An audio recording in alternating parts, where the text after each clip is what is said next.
안녕하세요. 반갑습니다. 기능의학 의사 닥터진호입니다. 안녕하세요. 펜타일의원 이용주 원장입니다. 오늘은 이제 요오드 논쟁에 대한 논문에 대해서 한번 쭉 다뤄보려고 하는데요. 요오드가 워낙 역사적으로 오해를 많이 받고 있는 그런 뭐 찬반이 갈리는 영양소라서 논문 제목도 요오드 논쟁입니다. 그래서 이걸 한번 시간의 흐름에 따라서 다루다 보면은 여러분들이 좀 이해도가 높아질 것 같아서 선정을 했는데, 원장님, 이 요오드 논쟁을 쓰신 그 논문 저자분 한번 소개 좀 시켜봐 주세요.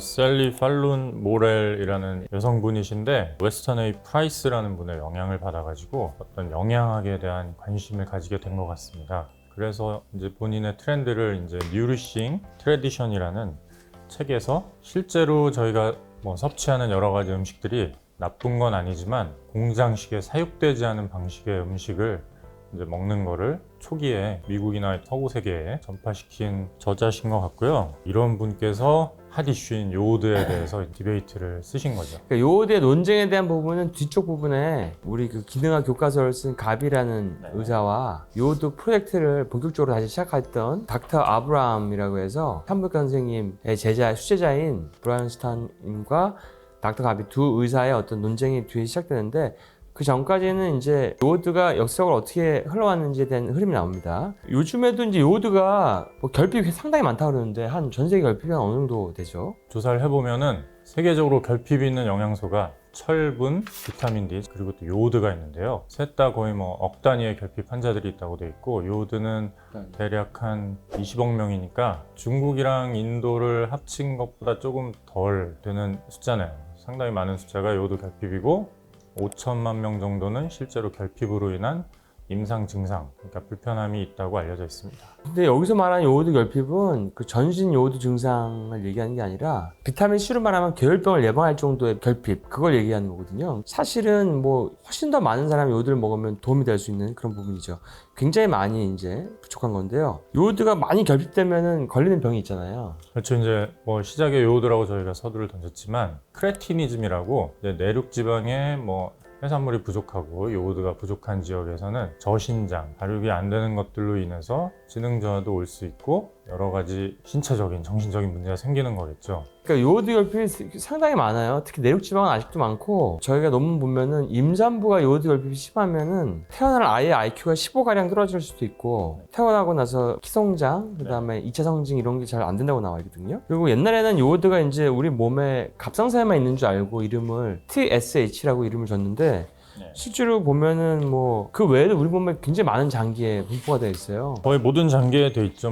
위, 유방, 난소 이런 중요한 장기도 있지만 두뇌에서도 저희 파킨슨이나 알츠하이머에 연관돼 있는 맥락막이라든지 흑색질이라든지 이런 데 좀 중요한 장기에도 요오드가 분포한다고 하니까 거의 머리끝부터 발끝까지 있다고 생각하실 수 있죠. 그래서 옛날에는 이런 이제 요오드에 대한 존재를 모르니까 산꼭대기 올라가면 목이 볼록하고 전부 다 IQ가 떨어지고 골짜기에 정체된 물이나 공기가 원인이 아닌가 이렇게. 요오드가 밝혀지기 전에는 동네 어떤 풍토병이라고 생각했을 수도 있을 것 같아요. 그러니까 이 동네 사람도 원래 그런가 보다.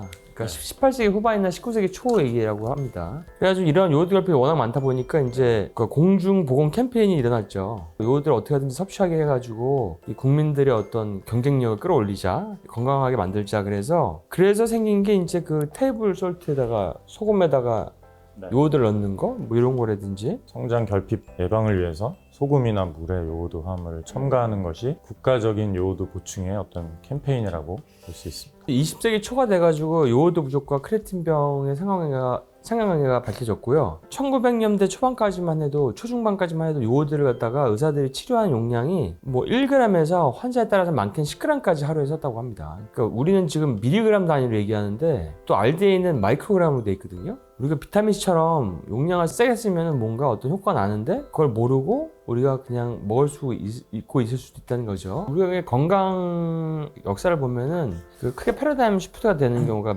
몇 개 있었어요. 그러니까 예를 들어서 이제 비타민 D 같은 경우도 옛날에는 그냥 구루병, 뼈가 구워지는 병만 그냥 예방해 주는 걸로 알고 있었는데, 한 대학병원 교수님께서 이게 항암이나 항염증, 면역 증진 등의 효과가 난다고 주장하시다가 대학교에서 사실 이렇게 되셨거든요.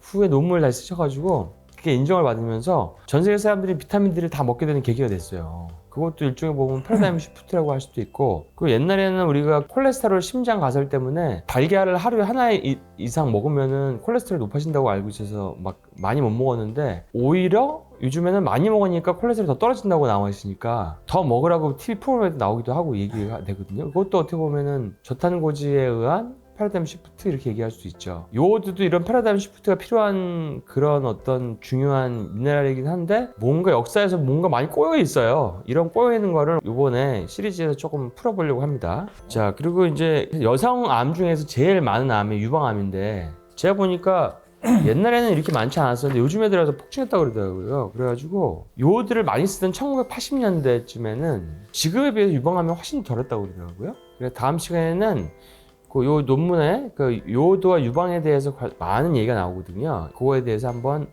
여러분들께 알려드리는 시간 갖도록 하겠습니다. 네, 그럼 다음 시간에 뵙겠습니다.